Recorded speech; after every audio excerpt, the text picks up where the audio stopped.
So yan, magandang araw mga kabiyahero.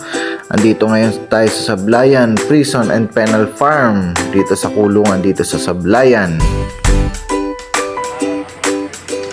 At dito nga po pala sa Penal Farm, dito tayo kukuha ng permit para tayo ay makapunta sa Aruyan Falls na ipinagmamalaki ng Sablayan.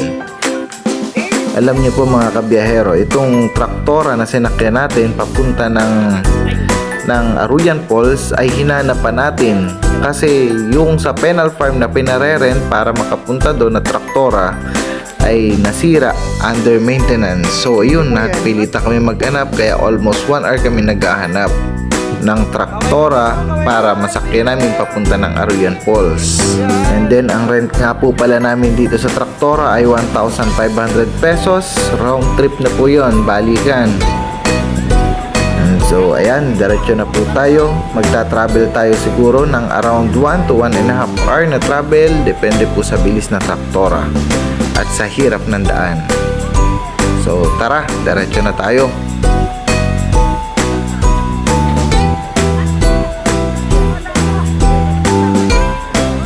At dito po sa part na ito, dito na mag-uumpisa yung rough road at talagang napakahirap at napakalalalim ng lubak bago tayo makarating sa Aruyan Falls.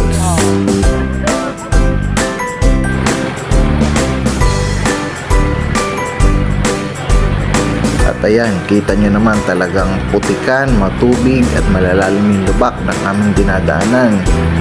So sabi nila kaya naman ng van kapag tag-araw, pero hindi ko pa rin inilusot kasi ayaw ko namang isabak yung ating sasakyan dito sa ganitong uri ng kalsada.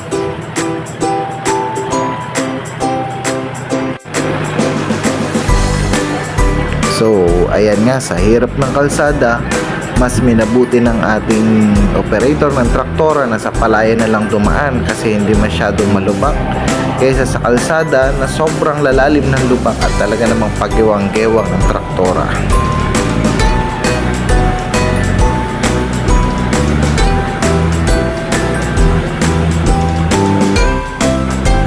At yan nga, after ng palayan, may madadaanan tayong mga sagingan, gubat, at talagang medyo masukal yung ating dinadaanan bago tayo makarating dun sa Aruyan Falls.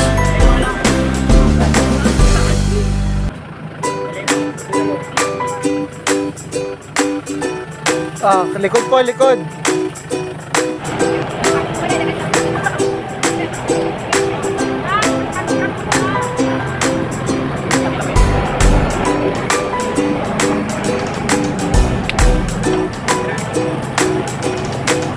So, kung pupunta nga pala kayo dito, mas mainam na makipag-coordinate muna kayo sa Sablayan Prison and Penal Farm sa pagpunta nyo rito at makipag-usap din kayo or makipag-coordinate sa Municipal Tourism ng Sablayan para hassle free, kasi kung hindi coordinated mahihirapan kayo, lalo na kung sarado or walang masasakyan papunta doon.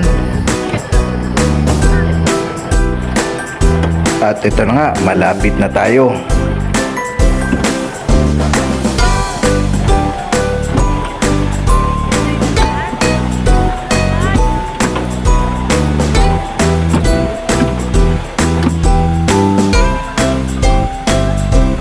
At ayan nga, sa loob ng mahigit 1 oras nating paglalakbay, andito na tayo sa may ilog na malapit na sa Aruyan Falls. Simula dito, around 10 minutes na lang nalakad papunta sa taas.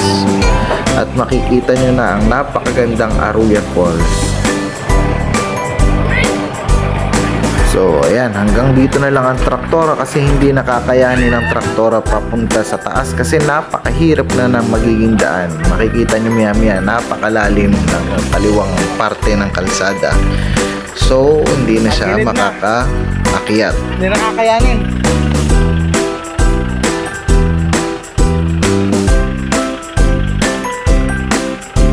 At ayan nga, buka na pa lang ng kalsada, hindi na kami nakaalis.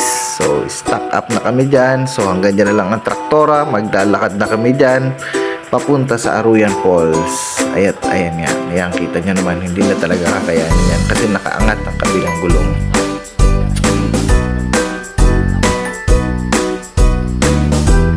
At yun nga, dito sa part na to, bumaba na kami upang maglakad na lang pataas. Malapit na lang naman yan, nasa 10 minutes na lakad na lang yan hanggang dun mismo sa Aruyan Falls. Hindi naman ganun katarik ang lakarin. So ayan nga, dito na tayo ngayon sa Aruyan Falls.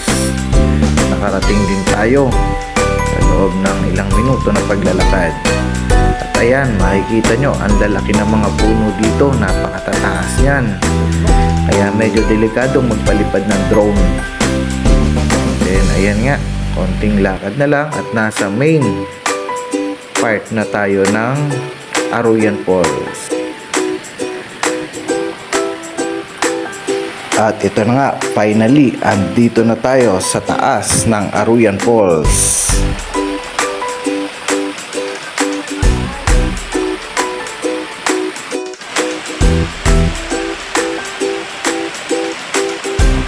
So, pagdating nyo sa falls, makikita nyo yan ay parang waterfalls terraces. Hagdan-hagdan yung kanyang tubig. So, masarap lumigo, malamig, at napakalinis ng tubig. So, yan. Kaya natin mag-enjoy ang ating mga client. At yan nga, makikita nyo sobrang napakalinis ng tubig, napakalinaw at fresh at napakalamig po niyan. So napakasarap lumigo, makakapag-enjoy tayo, makakapag-relax sa view, sa tubig, enjoying talaga. So kung gusto nyo pumunta dito, tawag lang at dadalhin namin kayo dyan sa falls na yan.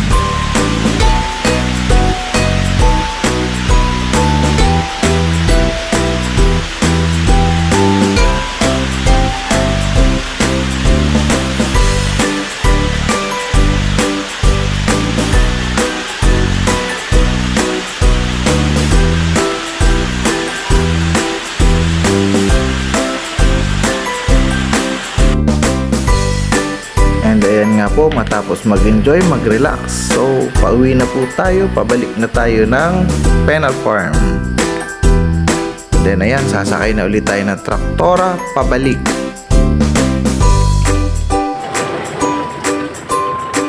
So, ayan nga, muli tayong dadaan dito sa napakaputik na daan at napakalalalim na lubak. Pero masaya naman habang nag-travel kasi maraming enjoying moment, maraming tanawin. Ayan, so diretso lang.